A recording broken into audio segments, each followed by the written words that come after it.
നികുതി ഘടന എന്തൊക്കെയാണ് വളരെ വിശദമായി തന്നെ നമുക്ക് ആദ്യഘട്ടത്തിൽ അത് പരിശോധിക്കാം. രഞ്ജിത്ത് ചേരുന്നു ഈ ഘട്ടത്തിൽ. രഞ്ജിത്ത്, എന്താണ് നിലവിലെ സ്ലാബുകൾ, ആ സ്ലാബുകളുടെ ഒരു വിശദാംശങ്ങൾ, അത് കഴിഞ്ഞിട്ട് നമുക്ക് അടുത്ത ഘട്ടത്തിലേക്ക് കിടക്കാം. രഞ്ജിത്ത്. ഗോപി, തീർച്ചയായും സാധാരണക്കാർ ഏറ്റവും കൂടുതൽ ഈ ബജറ്റുമായി ബന്ധപ്പെട്ട് ചർച്ച ചെയ്യുകയും പ്രതീക്ഷിക്കുകയും ചെയ്യുന്നത് നികുതി ഘടനയിലെ മാറ്റം തന്നെയാണ്. മാറുമോ നികുതി ഘടന എന്ന ചോദ്യം, അത് വളരെ പ്രസക്തമായ ചോദ്യമാണ്. ഈ ബജറ്റുമായി ബന്ധപ്പെട്ട് എല്ലാ ബജറ്റുകളിലും അത്തരത്തിലുള്ള ചോദ്യം ഉയരാറുണ്ട്, ചില മാറ്റങ്ങൾ ഉണ്ടാകാറുണ്ട് എന്നുള്ളത് വളരെ പ്രധാനപ്പെട്ട കാര്യമാണ്. സാധാരണക്കാരെ സംബന്ധിച്ചിടത്തോളം, വരുമാനമുള്ള ശമ്പളക്കാരെ സംബന്ധിച്ചിടത്തോളം അവർ പ്രധാനമായും ചിന്തിക്കുന്നതും ഈ ബജറ്റിനെ ആകാംക്ഷയോടെ നോക്കിക്കാണുന്നതുമൊക്കെ ഒരുപക്ഷെ ഇതുമായി ബന്ധപ്പെട്ട് തന്നെയാകാം. അപ്പോൾ അതിനൊക്കെ നമ്മളോട് സംസാരിക്കാനും ഈ വിഷയം കൃത്യമായി പറഞ്ഞു മനസ്സിലാക്കാനും ഒക്കെയുള്ള വിദഗ്ധരും നമ്മോടൊപ്പം ചേരുന്നുണ്ട് എന്ന് ആദ്യം തന്നെ പറഞ്ഞുകൊള്ളട്ടെ. ആദ്യം നമുക്ക് നോക്കാം. ഈ നികുതി ഘടന, ഇപ്പോഴത്തെ നികുതി ഘടന അനുസരിച്ച് ഇപ്പോൾ ആദായ നികുതി അതിലേക്ക് പോവുകയാണെങ്കിൽ ഇപ്പോഴുള്ള സ്ലാബുകൾ വളരെ കൃത്യമായി തന്നെ രേഖപ്പെടുത്തിയ ഒരു ഗ്രാഫിക്കൽ ഫിഗറാണ് ഇത്. 2.5 ലക്ഷം രൂപ വരെ വരുമാനമുള്ള ഒരാൾക്ക് ഇപ്പോൾ 0%, അതായത് നികുതി കൊടുക്കേണ്ട, ആദായ നികുതി കൊടുക്കേണ്ട സാഹചര്യം ഇപ്പോൾ നമ്മുടെ രാജ്യത്തില്ല. അതൊരു പക്ഷേ 3 ലക്ഷമാക്കി മാറ്റിയേക്കും എന്ന തരത്തിലാണ് നേരത്തെ ഉണ്ണിയൊക്കെ പറഞ്ഞതുപോലെ. അവിടെയും 5000 കോടി രൂപയുടെ നഷ്ടം കേന്ദ്ര സർക്കാരിന് വരുമെന്ന് പറയുമ്പോൾ അത്തരത്തിൽ വളരെ പ്രധാനപ്പെട്ട ഒരു തീരുമാനത്തിലേക്ക് സർക്കാർ പോകുമോ എന്നുള്ളത് നമുക്കത് കണ്ടറിയേണ്ടി വരും. മറ്റൊന്ന്, 2.5 ലക്ഷം രൂപ മുതൽ 2.5 ലക്ഷം വരെ നികുതിയില്ല, ഞാൻ നേരത്തെ പറഞ്ഞു. 2.5 ലക്ഷം രൂപ മുതൽ 5 ലക്ഷം രൂപ വരെയുള്ളവർക്ക് ഇപ്പോൾ 5% നികുതി ഏർപ്പെടുത്തിയ സാഹചര്യമാണ്, ആദായ നികുതി കൊടുക്കേണ്ട സാഹചര്യമാണ് നമ്മുടെ രാജ്യത്തുള്ളത്.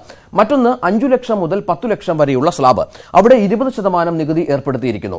അവിടെ ഈ 5 ലക്ഷത്തിനും 10 ലക്ഷത്തിനും ഇടയ്ക്ക് മറ്റൊരു സ്ലാബ് കൂടി ഈ ബജറ്റിലൂടെ പ്രഖ്യാപിക്കും എന്ന രീതിയിലുള്ള ചില സൂചനകളും ഒക്കെ സാമ്പത്തിക രംഗത്തെ വിദഗ്ധർ തരുന്നുണ്ട്. പ്രത്യേകിച്ചും അതൊരു പക്ഷേ 5 മുതൽ 7.5 ലക്ഷം വരെയുള്ള ഒരു സ്ലാബ് ആയിരിക്കും. അവിടെ 10% നികുതി ഏർപ്പെടുത്തിക്കൊണ്ട് 7.5 മുതൽ 10 ലക്ഷം വരെയുള്ളവർക്ക് 20% ഏർപ്പെടുത്തുക എന്ന രീതിയിലുള്ള ഒരു പുനഃക്രമീകരണം ഒരുപക്ഷെ ഈ സ്ലാബുകളിൽ ഉണ്ടായേക്കാം എന്ന സൂചനകൾ പുറത്തു വരുന്നുണ്ട്.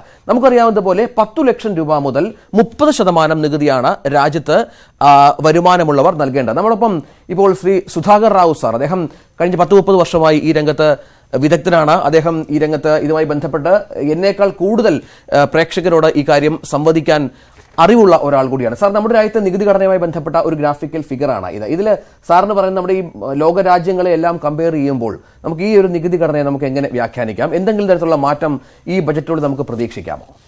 ലോക സിറ്റുവേഷൻ നോക്കുമ്പോൾ നമ്മുടെ റേറ്റ്സ് റീസണബിൾ ആണ്. എന്നാൽ തന്നെയും ഇപ്പോഴത്തെ ഈ ബഡ്ജറ്റ് എന്ന് പറയുന്നത് ഒരു പോൾ ഓറിയന്റഡ് ബഡ്ജറ്റാണ്. അതിൻ്റെ കൂടെ തന്നെ ഫാമേഴ്സിനൊക്കെ ഓറിയന്റഡ് ബഡ്ജറ്റ് ആയിരിക്കും. പിന്നെ ഏറ്റവും വലിയൊരു കാര്യം, നമ്മുടെ ഈ ബഡ്ജറ്റ് പ്രസന്റ് ചെയ്യാൻ പോകുന്നത് ഒരു ചാർട്ടേഡ് അക്കൗണ്ടന്റാണ്. ശ്രീ പീയൂഷ് ഗോയൽ എന്ന് പറയുന്നത് നമ്മുടെ ഇൻസ്റ്റിറ്റ്യൂട്ടിന്റെ ഒരു മെമ്പറാണ്. അങ്ങനെയാണ് പുള്ളിയുടെ കരിയർ തുടങ്ങിയത്. അപ്പം നമുക്ക് വളരെ ഒരുപാട് പ്രതീക്ഷകളുണ്ട് ഇതിന്റെ ഈ പ്രൊവിഷൻസ് എല്ലാം റീഡ്യൂ ചെയ്യുന്നു. അപ്പം എൻ്റെ ഒരു പ്രതീക്ഷ എന്ന് വെച്ചാൽ ഈ സ്ലാബ് ഇപ്പം അപ് ടു 5 lakhs 5 ലക്ഷം രൂപ വരെ 5% ആണ്. ഒരു പക്ഷേ 7.5 lakhs വരെ 5% പോവാം. 7.5 വരെ പോവാം. ഇപ്പോൾ നമുക്കത് 5% വരെയാണ്. അത് 7.5 വരെ 5%ലേക്ക് പോകും. അത് വലിയൊരു മാറ്റമായിരിക്കും. അതെ, പറഞ്ഞ പോലെ ഇപ്പം 3 ലക്ഷം രൂപയ്ക്ക് മാറ്റുവാണെങ്കിൽ 5000 കോടി നഷ്ടം എന്ന് പറഞ്ഞ പോലെ അത് അത്രയ്ക്ക് ഉണ്ടാവാൻ സാധ്യതയില്ല. ഇപ്പോഴത്തന്നെ ഒരു 3 lakhs റിബേറ്റ് ഉണ്ട് എല്ലാ അസസീസിനും. 3 ലക്ഷം രൂപയുള്ള വരുമാനത്തിന് ഇപ്പോൾ ഒരു ടാക്സ് റിബേറ്റ് ഉണ്ട് അണ്ടർ സെക്ഷൻ 87A. അത് വരുമ്പോൾ തന്നെ ഒരു വലിയ ഇമ്പാക്ട് ഉണ്ടാകത്തില്ല. അതുകൊണ്ട് 3 ലക്ഷം രൂപ നിൽക്കുമെന്ന് എനിക്ക് തോന്നുന്നില്ല. അതിനേക്കാളും ഉയർത്തിയുള്ള സ്ലാബ് വരാൻ സാധ്യതയുണ്ട്. അതായത് ഒരു 4-5 ലക്ഷം രൂപയിലേക്ക് 5 ലക്ഷം രൂപയാണ് നമ്മൾ പോലും പല ഡിബേറ്റ്സിലും പറഞ്ഞിട്ടുള്ളത്. അതുവരെ പോകും തോന്നില്ല. കാരണം ഈ 2 ലക്ഷം രൂപ ഫിക്സ് ചെയ്തിട്ട് വർഷങ്ങളായി. എത്ര വർഷമായി? അത് ഏത് സമയത്താണ്? സർക്കാരിന്റെ കാലത്താണ്. അതെ അതെ അതെ. അപ്പൊ അങ്ങനെയുള്ളപ്പം തീർച്ചയായിട്ടും ഒരു ചേഞ്ച് ഉണ്ടാവും. ഏറ്റവും കൂടുതൽ ഇമ്പാക്ട് ചെയ്യുന്നത് മിഡിൽ ക്ലാസ്സിനെയാണ്. ഈ മിഡിൽ ക്ലാസ്സിനെ ഒന്ന് ശകലം മൂവ് ചെയ്യാനായിട്ട് ഇപ്പോഴത്തെ ഈ പ്രസന്റ് സിറ്റുവേഷനിൽ ഈ പ്രീ പോൾ ഇന്ററിം ബഡ്ജറ്റ് ആയ സ്ഥിതിക്ക് തീർച്ചയായിട്ടും ഈ മിഡിൽ ക്ലാസ്സിനെ അപ്പീസ് ചെയ്യാനായിട്ട് ഈ റേറ്റ്സ് മാറും. അതിന്റെ കൂട്ടത്തിൽ തന്നെ വേറെ ഒരുപാട് മാറ്റങ്ങൾ ഉണ്ടാവും. അത് നമുക്ക് ഡിസ്കസ് ചെയ്യാം ആസ് ഇറ്റ് ഈസ്. ഇപ്പോൾ നമ്മുടെ ഈ പുതിയ നികുതി സാർ പറഞ്ഞ 7.5 ലക്ഷം രൂപ പക്ഷേ 5% ആക്കിയേക്കാം. പക്ഷേ ഇടയ്ക്കൊരു ചർച്ച വന്നത് ഈ 5 മുതൽ 7.5 വരെയുള്ള മറ്റൊരു പുതിയ സ്ലാബിലേക്ക് ഒരു പക്ഷേ കാര്യങ്ങൾ പോയേക്കാം. അത് അത്തരത്തിൽ വന്നു കഴിഞ്ഞാൽ ഈ പറഞ്ഞതുപോലെ എന്തെങ്കിലും ഈ വരുമാനവുമായി ബന്ധപ്പെട്ട എന്തെങ്കിലും മാറ്റങ്ങൾ ഉണ്ടാകുക? നേരത്തെ 2 ലക്ഷം രൂപ 5 ലക്ഷം രൂപ 10% ആയിരുന്നു, 10% ആയിരുന്നു. അതാണ് മാറ്റി 5% ആക്കിയത്. സ്റ്റേറ്റ് അവേ 5 ലക്ഷം പോലുള്ള സ്ലാബ് 20% റിട്ടേൺ ചെയ്തിരിക്കുകയാണ്. അപ്പം അങ്ങനെ ആകുമ്പോൾ ഒരു പറഞ്ഞ പോലെ ഒരു പക്ഷേ ഈവൻ ഒരു 5 lakhs മുതൽ 7.5 lakhs ഒരു 10% സ്ലാബ് വരാം. അതേസമയം വേറൊരു തോട്ടുണ്ട് 10 ലക്ഷം രൂപ വരെ 10% വരെ പോവാം എന്നുള്ള ചിന്താഗതിയുണ്ട്. ഒരു പക്ഷേ എന്നാൽ തീർച്ചയായിട്ടും ഈ slab 20% slab up to 7.5 lakhs 10% ആവുന്നതാണ് പ്രതീക്ഷ. ഈ നികുതി അതുപോലെ തന്നെ ഈ ആദായ നികുതി ഈ സമയത്ത് അടുത്ത സമയത്തായി നികുതിദായകരുടെ എണ്ണം കൂടുന്നു, സർക്കാരിന്റെ പല നടപടികളും അതുമായി ബന്ധപ്പെട്ട് മുന്നോട്ട് പോകുന്നു, വരുമാനം കൂടുന്നു എന്ന രീതിയിലുള്ള കാര്യങ്ങളൊക്കെ വന്നിട്ടുണ്ട്. അതിൽ ഈ കഴിഞ്ഞ 2-3 വർഷങ്ങളായി എന്ത് മാറ്റം വന്നിട്ടുണ്ട്? തീർച്ചയായിട്ടും കഴിഞ്ഞ 2-3 വർഷമായിട്ട് നമ്പർ ഓഫ് SSCs കണ്ടമാനം കൂടിയിട്ടുണ്ട്. കംപ്ലയൻസസ് ചെയ്യുന്നത് വളരെ അധികമാണ്. പണ്ടൊക്കെ ആണെങ്കിൽ ഇതേപോലെ ഒരു കമ്പൾഷൻ ഉള്ളപ്പോഴായിരിക്കും ടാക്സ് റിട്ടേൺ ഫയൽ ചെയ്യുന്നത്. ഇപ്പം അങ്ങനെയല്ല.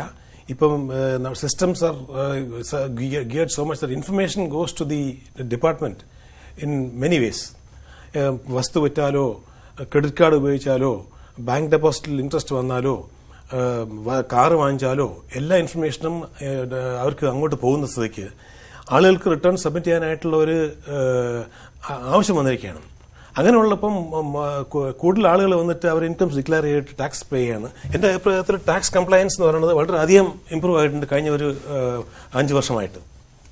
മറ്റൊരു പ്രധാന കാര്യം ഈ സർചാർജുകളുമായി ബന്ധപ്പെട്ട്, ഇതുകൂടാതെ ചില സർചാർജുകൾ ഏർപ്പെടുത്തിയിട്ടുണ്ടല്ലോ. 4%, 50 ലക്ഷം മുതൽ 1 കോടി വരെ 10%, അതെ, 1 കോടിക്ക് മുകളിൽ 15%. അപ്പൊ ഇതിലൂടെ എന്താണ് സർക്കാർ ലക്ഷ്യം വെക്കുന്നത്? അത് എന്ത് പ്രയോജനം ചെയ്യുന്നുണ്ട്? വരുമാനം ഇതാണ് തീർച്ചയായിട്ടും ചെയ്യുന്നുണ്ട്. കഴിഞ്ഞ കൊല്ലം ഈ മിഡിൽ ക്ലാസിന്റെ ബുദ്ധിമുട്ട് എന്താണെന്ന് വെച്ചാൽ, ഈവൻ ദോ കുറച്ച് ബെനിഫിറ്റ്സ് കൊടുത്ത് 40,000 rupees, 40,000 രൂപ സ്റ്റാൻഡേർഡ് ഡിഡക്ഷൻ കൊടുത്തു for salaried employees and pensioners. അതേസമയം ഈ 3% സെസ് മാറ്റി 4% ആക്കി. അപ്പൊ അതിന്റെ ഇമ്പാക്ട് അങ്ങ് മാറിക്കിട്ടി. അതിന്റെ കൂടുതൽ ഡിഡക്ഷൻസ് എല്ലാം ഡൂ ചെയ്തു.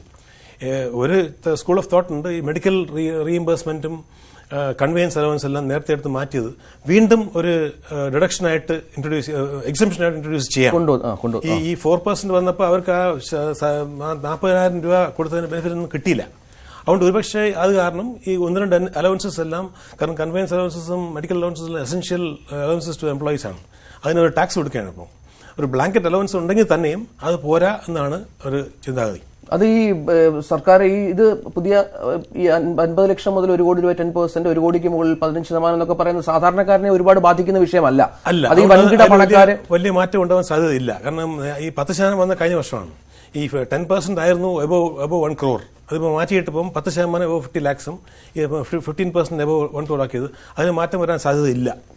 അതിലേക്ക് സർക്കാർ കൈകടത്തില്ല. The concept of taxation is to tax the rich for the benefit of the poor. അതുകൊണ്ട് ആ സ്ലാബിന് മാറ്റം വരാൻ സാധ്യത ഒട്ടുമില്ല. ഈ ജനപ്രിയ ബജറ്റ് എന്ന രീതിയിൽ ഈ ഇലക്ഷൻ ബജറ്റ് ഒക്കെ ആയതുകൊണ്ട് താങ്കൾ പറഞ്ഞതുപോലെ പാവങ്ങളെ അല്ലെങ്കിൽ സാധാരണക്കാരനെ കുറച്ചുകൂടി സഹായിച്ചുകൊണ്ട് കുറച്ചുകൂടി പണം വൻകിടക്കാരിൽ ഈടാക്കുന്ന രീതിയിലേക്ക് കാര്യങ്ങൾ പോകാൻ സാധ്യതയുണ്ടോ? അന്ന് ഞാൻ പറയില്ല. തീർച്ചയായിട്ടും അങ്ങനെ ഒരു റിച്ചർ ക്ലാസ്സിന് ഒരുപാട് ബെനിഫിറ്റ്സ് കൊടുക്കാൻ സാധ്യത കുറവാണ്. ഈ മിഡിൽ ക്ലാസ് നമ്മൾ ഉദ്ദേശിക്കുന്ന പോലെയല്ല. മിഡിൽ ക്ലാസിന്റെ എണ്ണം വളരെ അധികമുണ്ട്. ഈ കൂടുതൽ വരുമാനമുള്ള ആളുകളുടെ എണ്ണം കുറവാണ്. മറ്റ് കിഴിവുകൾ, ഇതൊക്കെ സാധാരണക്കാർക്ക് അത്ര പെട്ടെന്ന് നമുക്ക് മനസ്സിലാക്കാൻ പറ്റാത്ത കാര്യങ്ങളാണ്. അതായത് 80 സ്റ്റാൻഡേർഡ് ഡിഡക്ഷൻ നേരത്തെ പറഞ്ഞ പോലെ 40,000 രൂപ, 80C 1.5 lakhs. 80C എന്ന് പറഞ്ഞാൽ എന്താണ് ഉദ്ദേശിക്കുന്നത്? 80C എന്ന് പറയുന്നത് ഈ എംപ്ലോയീസ് ആയാലും വരുമാനമുള്ളവർ സേവിംഗ് സ്കീമിലേക്ക് ഇൻവെസ്റ്റ് ചെയ്യുകയാണെങ്കിൽ, for example LIC, other insurance schemes, mutual funds, national saving certificates, എല്ലാം ഗവൺമെന്റ് സ്കീംസോട് ഓറിയന്റഡ് ആയിട്ട് ഫണ്ട്സ് അങ്ങോട്ട് ചാനലൈസ് ചെയ്തിട്ട് ഒരു ഇളവ് കൊടുക്കാനായിട്ടാണ് ഈ SSCs-ന്. അത് കുറെ വർഷമായിട്ട് 1.5 lakhs നിൽക്കുകയാണ്. തീർച്ചയായിട്ടും ഉണ്ടാകാൻ സാധ്യതയുണ്ട്. കാരണം മിഡിൽ ക്ലാസിന് ഏറ്റവും കൂടുതൽ ഇമ്പാക്ട് ചെയ്യുന്ന സംഭവം ഇതാണ്. അവർ ഇൻവെസ്റ്റ് ചെയ്യാൻ തയ്യാറാണ്, അതേസമയം ഗവൺമെന്റ് ആ ഇൻസെന്റീവ്സ് കൊടുക്കുന്നില്ല. അതുകൊണ്ട് അവർക്ക് വളരെ വലിയൊരു ഗ്രൗസ് ആണ്. അപ്പോൾ തീർച്ചയായിട്ടും 1.5, 2 ലക്ഷം രൂപയോ 3 ലക്ഷം രൂപ ആവാൻ സാധ്യത ഉണ്ടെന്നാണ് നമ്മുടെ ഒരു ചിന്താഗതി. ഒപ്പം 80D 25,000 രൂപ. 80Dയിലേക്ക് പോകുമ്പോൾ അത് മെഡിക്കൽ ഇൻഷുറൻസിന്റെ ഇതാണ്. അത് വലിയ മാറ്റം വരാൻ സാധ്യത കുറവാണ്. കാരണം ഇപ്പൊ തന്നെ അത് കുറച്ച് കയറ്റിയിട്ടുണ്ട് കഴിഞ്ഞ 2 വർഷമായിട്ട്. അതുകൊണ്ട് സീനിയർ സിറ്റിസൺസ് എല്ലാം 50,000-ഉം അതിന്റെ മേളിലുണ്ട്. 27,000 ഒരുപക്ഷെ ചെറുതായിട്ട് മാറ്റി ഒരു ഇളവ് കൊടുക്കാനായിട്ട് ഒരു ചെറിയ മാറ്റം വരുത്തിയാലായി. 80EE എന്ന് പറയുന്നത് 50,000, അത് ഈ ഹൗസിംഗ് ലോണുമായിട്ട് ബന്ധപ്പെട്ടല്ലോ. 80E എന്ന് പറയുന്നത് ഈ ഹൗസിംഗ് ലോണായിട്ട് ഈ മ്യൂച്വൽ ഫണ്ട്സിലേക്കുള്ള ചാനലൈസേഷന് വേണ്ടിയുള്ള 50,000-ആണ്. അതൊരു വലിയ ഇമ്പാക്ട് ഉണ്ടായിട്ടില്ല. ഒരുപക്ഷെ ആ സെക്ഷനിൽ ഒരു ടിങ്കർ ചെയ്യാം. ചുരുക്കം പറഞ്ഞാൽ 5 ലക്ഷം രൂപ ശമ്പളം വാങ്ങുന്ന ആൾക്ക് ഈ ഡിഡക്ഷൻസ് എല്ലാം കഴിഞ്ഞാൽ ഏതാണ്ട് 60,000 രൂപയ്ക്കുള്ള ടാക്സ് മാത്രം അടച്ചാൽ മതി. അതായത് 40,000 രൂപ സ്റ്റാൻഡേർഡ് ഡിഡക്ഷൻ വരുന്നു. ഇതിൽ ഉൾപ്പെട്ടു 1.5 ലക്ഷം രൂപ 80Cയിലുള്ള ആള്. ഇത് രണ്ടും എല്ലാം മൊത്തം വരുമ്പോൾ ഏതാണ്ട് ലയബിലിറ്റി സീറോ ആവുകയാണ്. 3 ലക്ഷം രൂപ ആക്ച്വലി 2.5 lakhs ആണെങ്കിൽ തന്നെയും ഒരു ചെറിയ റിബേറ്റ് ഉണ്ട്, അപ് ടു 3 lakhs. അപ്പോൾ അത്തരത്തിൽ അവസാനം വാർഷിക ശമ്പളം 5 ലക്ഷം രൂപ വരെയുള്ളവർ അത്തരത്തിൽ നമ്മൾ ഈ പറഞ്ഞ അടയ്ക്കേണ്ട നികുതിയുടെ ഒരു സ്ലാബാണ്. നികുതി ബാധക ശമ്പളം 5 ലക്ഷം രൂപയുള്ള ഒരാൾക്ക് ഡിഡക്ഷൻ എല്ലാം കഴിഞ്ഞാൽ 60,000 രൂപ ഇപ്പോഴത്തെ രീതിക്ക് അനുസരിച്ച് അതിന്റെ 3,000 രൂപ അടച്ചാൽ മതിയാകും. കണക്ക് ഏതാണ്ട് അത്തരത്തിലാണ് എന്ന് കരുതുന്നു. അപ്പോൾ നമുക്ക് അതിന്റെ ഒരു വിശദാംശങ്ങൾ സാർ വളരെ കൃത്യമായി തന്നെ പ്രേക്ഷകരുമായി പങ്കുവച്ചു കഴിഞ്ഞു. ഏതായാലും ഏതാണ്ട് ഈ കാര്യങ്ങൾ ഇതിലൂടെ മനസ്സിലായി കാണും പ്രേക്ഷകർക്ക് എന്ന് കരുതുന്നു.